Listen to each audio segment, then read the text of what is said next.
Assalamualaikum warahmatullahi wabarakatuh. Halo anak-anak semua, bertemu lagi dengan Bu Anita di video kali ini. Di video kali ini, Bu Anita akan membahas mengenai tema 1, subtema 3, dengan materi cara merawat tumbuhan dan hewan. Muatan pelajaran bahasa Indonesia.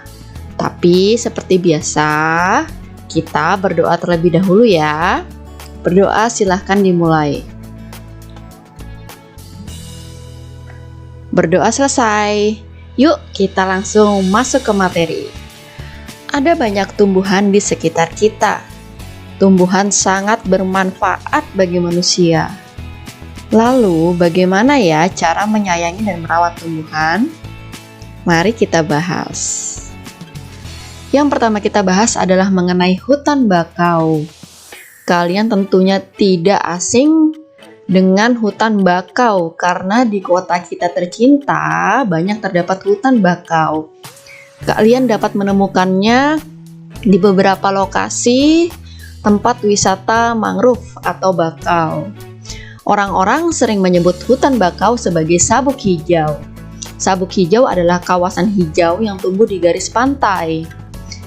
Manfaat hutan bakau cukup banyak. Ibu akan menyebutkan beberapa di antaranya.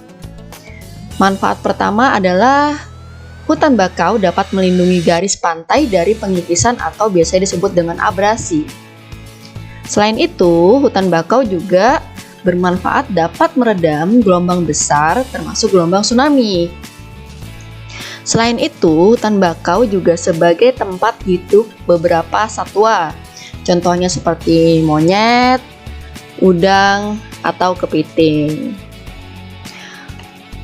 Untuk merawat hutan bakau, ada beberapa cara, contohnya seperti penyiangan dan penyulaman.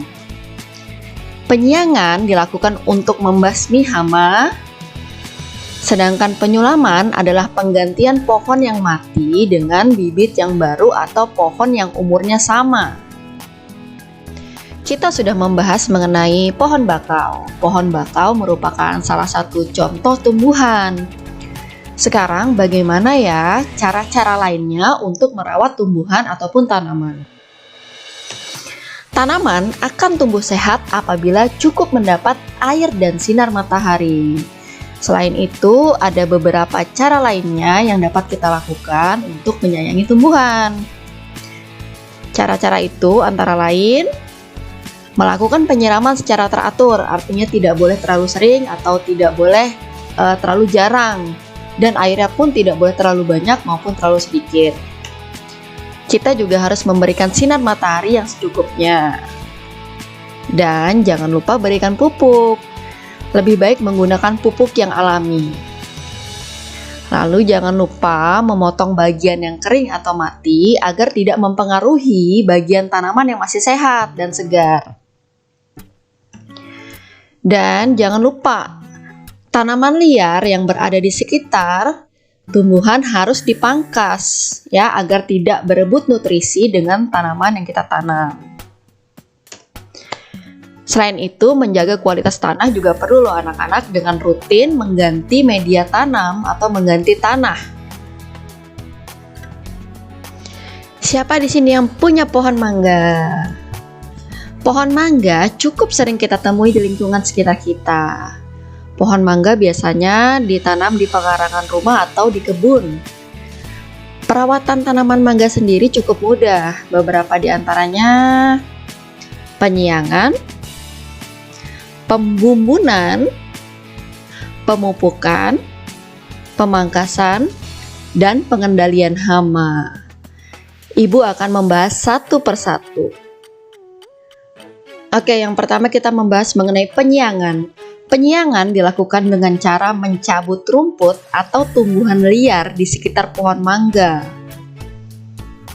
Berikutnya pembumbunan.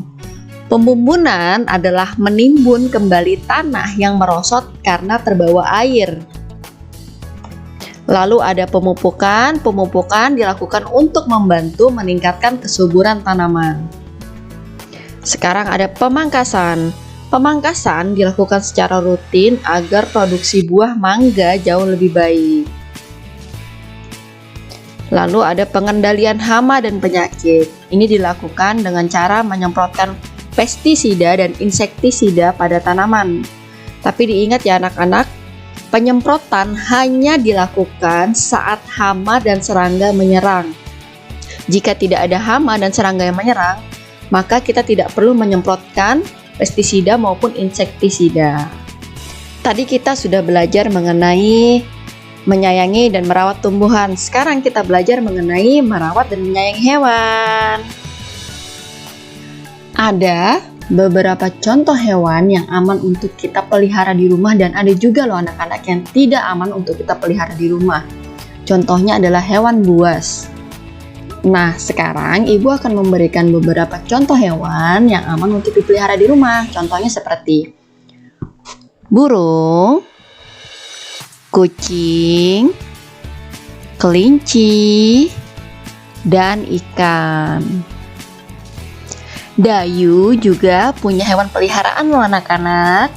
Hewan peliharaan Dayu adalah kelinci. Makanan kesukaan kelinci adalah wortel, kangkung, dan biskuit khusus kelinci. Dayu sangat rajin membersihkan kandang kelincinya agar kelincinya tetap bersih dan sehat. Selain itu, Dayu juga rajin memberi makan kelincinya secara teratur. Selain itu, bagaimana lagi ya cara untuk menyayangi dan merawat hewan? Cara merawat hewan peliharaan antara lain, yang pertama, memberi makan dan minum secara teratur. Lalu, jangan lupa mandikan hewan peliharaan secara teratur agar tetap bersih dan tidak menimbulkan bau yang tidak sedap. Lalu, bersihkan kandang atau tempat tinggal hewan peliharaan secara teratur agar lingkungan tetap bersih dan hewan pun tetap nyaman. Selain itu, jangan lupa ya untuk selalu menyayangi dan bermain bersama hewan peliharaan kalian. Oke anak-anak, ibu rasa cukup sampai di sini penjelasan di video kali ini. Sampai bertemu lagi ya di video selanjutnya. Wassalamualaikum warahmatullahi wabarakatuh.